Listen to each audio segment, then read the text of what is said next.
Magandang oras mga kababayan, mga ka-Golden Boy. Meron na naman tayong bigyan ng reaksyon dito. Ito yung pag-apply ni Pulong Duterte ng clearance sa Kongreso kasi magbakasyon daw siya sa 17 countries all over the world. Grabe. 17 countries in 2 months, a-absent daw siya 2 buwan para mag-tour lamang sa 17 countries all over the world, hindi lang Philippines. Kaya ikaw ay isang congressman, absent ka ng 2 buwan, anong ginagawa mo? Ang sweldo mo ay 300,000 pesos, halos kalahating milyon sa kada buwan. Di ba kayong mga taga Davao dyan na bumuto kay Pulong, ibubuto nyo pa ba yan? Hindi nagtrabaho yan, hindi nga dumalo yan ng mga sesyon sa Kongreso Ito ang mali ng Kongreso, mga kababayan at Senado. Hindi sila gumagawa ng rules na katulad niyan, kapag absent ka na ng 1 month ay hindi ka na makatanggap ng sweldo. Wala yan sa kanila. 2 months na absent ka ay katulad kay Bato na hindi nagpasabi, hindi nag-excuse, hindi nagbigay ng excuse letter si Bato, kaya may panukalang hindi siya sisweldohan. Ayun, kasi hindi nagpaalam Pero kaya nga humingi si Pulong ng parang nag-excuse letter siya sa Kongreso na hindi siya hindi naman talaga yung dumadalo, na siya daw muna ay mag-tour at mag-absent muna siya 17 countries in 2 months. Ang masama kasi diyan, kasi 2 months ang tagal-tagal ng 2 months, di ba? Ang daming gawain. Ang tao na hindi siniswelduhan, congressman pa naman, di ba? Representative ng isang distrito. Ay nako, kaya nga may imbestigahan siya Kaya siguro mag-abroad yan, ay mag-tour sa abroad. Kasi nga imbestigahan siya sa kanyang 4 billion na flood control projects 4 billion kasi yun na flood control niya sa Davao.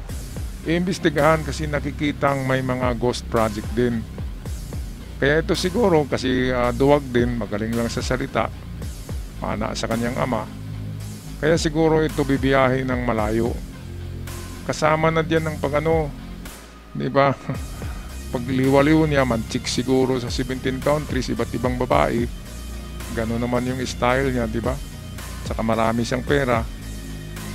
By the way, yung kanyang tinutur ay sweldo niya yan 300,000 every month ang sweldo ni Pulong. Pwedeng pang tour yan, 2 buwan is 600,000 more than 500,000. So kayang-kayang mag-tour ng 17 countries sa sweldo lamang.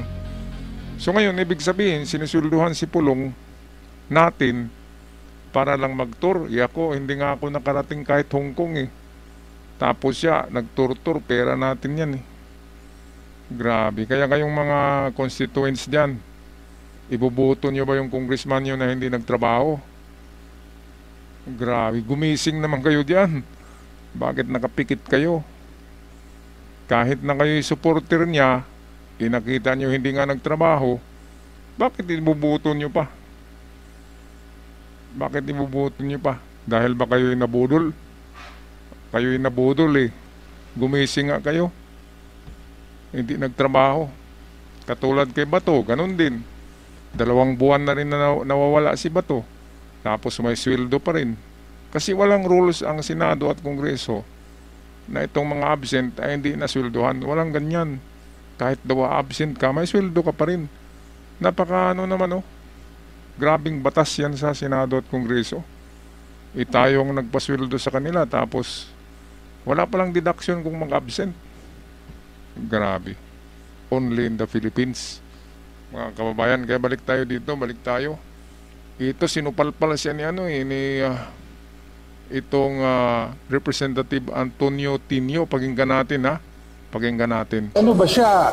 Kinatawan ng distrito, Miss Universe. Bakit trabaho ng isang congressman ay katawanin ng kanyang distrito?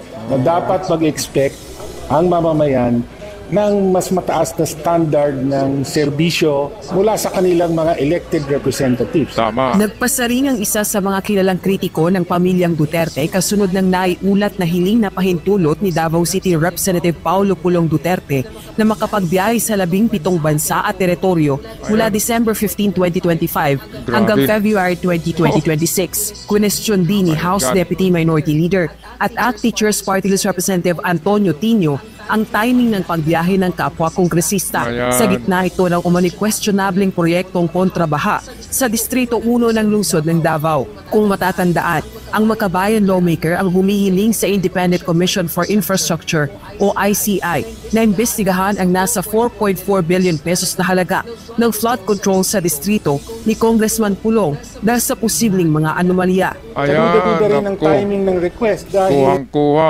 grabe. Ito pala, itong bayan na mga representatives diyan, lagot siya kay Tinio. Di ba? Ay nako. 4.4 billion pala hindi lang pala 4 billion na flood scam projects, flood control projects. Sigurado mayroong mga anomalya diyan. Baka nga walang ginawa Di ba mga kababayan, alam nyo naman. Magaling na mga ano yan Grabe. Tinatagurian nga ayan na yung tawag sa kanila ay the Mafia Boys. Grabe, hindi lang sangkot sa magnetic lifter kundi sa anomalous projects pa rin sa flood control, kaya billion talaga. Kaya talagang ikutin ang buong mundo Tapos sa kada bansa nakatira pa sa magagarang mga hotel, left and right yung mga chika babes katabi sa pagtulog, di ba? Ay nako. Grabe. Only in the Philippines pa rin. Ito, pakinggan natin. Mabuti nga, mayroong mga ganitong klaseng tao sa sa Senado. Itong katulad ni Tinio na talagang bumabanat. ito yung panahon na inaanyayahan siya ng ICI na sumagot ng ilang katanungan hinggil sa mga public infrastructure project sa First District ng Davao. So, hanggang ngayon ay hindi pa niya sinasagot ito sa alinmang forum. Panawagan din ni Congressman Tino sa liderato ng Kamara, huwag bigyan ng travel clearance si Congressman Pulong.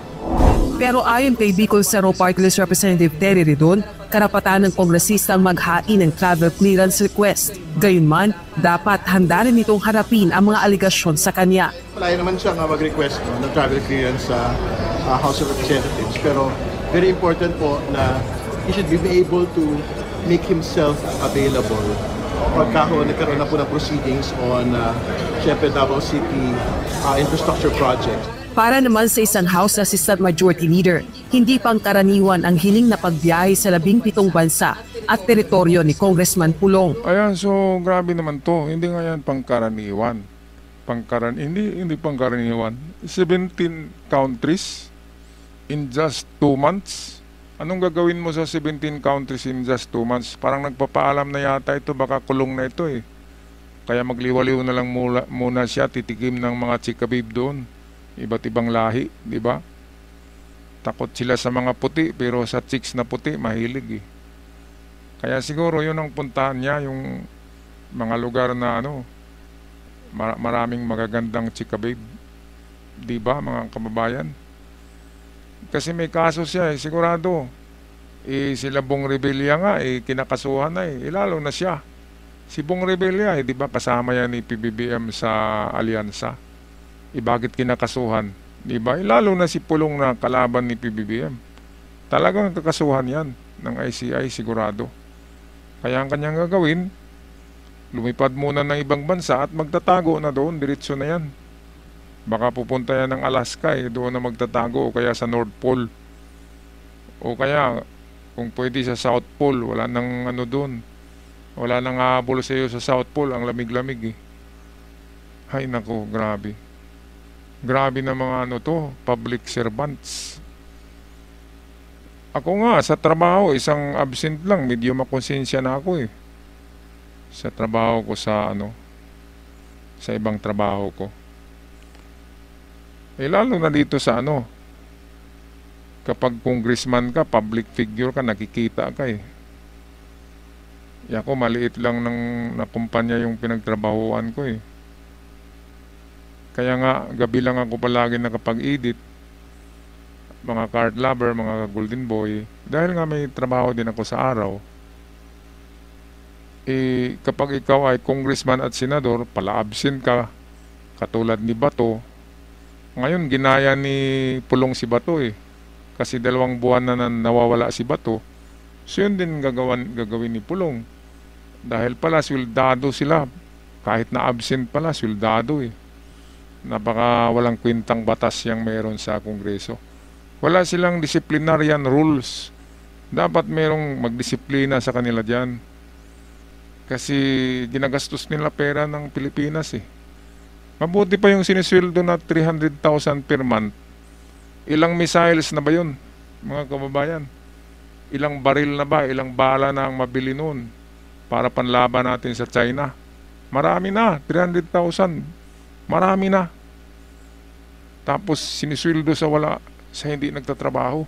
Tapos binabatikos pa nila ang administrasyon ni PBBM. Yun naman ang nagpasweldo sa kanila eh. Boss nila si PBBM, dapat magtrabaho sila. Kahit na hindi yung damdamin nila kay PBBM, hindi pabor, magtrabaho dahil siniswelduhan. Ayan ang katotohanan diyan. 'Di ba? Okay. So balik tayo dito sa video. Courtesy sa atin ngayon ng the UN TV. Noong March 2025 nang manghingi rin ng travel clearance ang kongresista para sa mahigit 10 bansa kasunod ng detensyon sa International Criminal Court ng ama nitong si dating Pangulong Rodrigo Duterte. This type of trip is not ordinary trip, di ba? 17 countries, I guess, for 2 months. You don't necessarily get this request from any of the members. Normally, pag mga bakasyon kasi, ilang weeks lang. But this is a trip which is, to me, it's not ordinary. No? 17 countries in 2 months. At the time when the public demands that all public officials have to be present, especially we're talking about the ongoing investigation. Naniniwala naman ng Malacanang na dapat alam ng constituents ni Congressman Pulong ang gagawin nitong mga pagbiyahe sa labas ng bansa. Nais niya magbiyahe. May pera siya. Gamit niya yung pera niya. Sabi niya, 17 countries, nasa kanya po yun. Okay, so wala nga. Walang prohibition. Walang bawal kung magbiyahe ka, mag-absent ka diyan sa Congress. Kapag congressman ka na nahalal, kaya pala ang daming tumatakbo ng ganyang posisyon. Dahil kapag congressman ka o senado ay pwede ka palang mag-absent eh. Pwede ka palang, kaya pala hindi talaga dumadalo ng sesyon si Pulong. Bakit ba hindi nila madisiplina yan? Bakit hindi pagbutuhan katulad ng ginawa kay Barsaga? Di ba? Pagbutuhan yan, 2/3 of the congressmen ang bubuto diyan para madisiplina yan si Pulong. Kasi kung hindi na siya dumadalo ng sesyon, ibig sabihin, hindi siya parte ng Kongreso. Kung ganun. Di ba? Kahit parang Robin Padilla lang, nauupo lang doon. Tapos kung ano-ano na lang ang gagawin niya na pasiklab para mapansin. Di ba? Walang kakwenta-kwenta yung mga pasiklab ni Robin. Mantakin nyo naman, nag-record ng boses ni Claire Castro. Palpak talaga, grabe. Ano bang mga utak ito? Utak didilis nga eh. Didilis. Robin Uod. Utak didilis. Diba? Ay, naku mga kababayan. Kaya sa susunod na eleksyon, nakita naman natin kung sino yung hindi nagtatrabaho, absent palagi. Mga DDS na congressman, DDS na senador, ganun pala ang mga ugali. Kaya kahit na DDS kayo, ay huwag nyo nang iboto yung mga ganyan na hindi nagtrabaho para sa inyo. Hindi nagtrabaho para sa atin eh. Lalo na sa inyo, hindi nagtrabaho. Lalo na sa taga Davao, hindi nagtrabaho para sa Davao. At yung budget ng Davao, lalo na yung 4.4 billion na flood control projects, ay sigurado kalahati doon, tapyas na yun. Tapyas na, kalahati. Sigurado ako dyan. Mga card lover, mga kababayan, anong masasabi niyo dito? 17 countries ang destinasyon ni Pulong ngayon buwan na ito. nagkataon na meron siyang investigasyon sa ICI dahil sa 4.4 billion anomalous project niya, paki-comment sa ating comment section. At sa mga bago pa lamang sa channel, huwag kalimutan mag-subscribe. Napakalaking tulong yan para lalago itong ating munting channel, The Art Lover Millennials.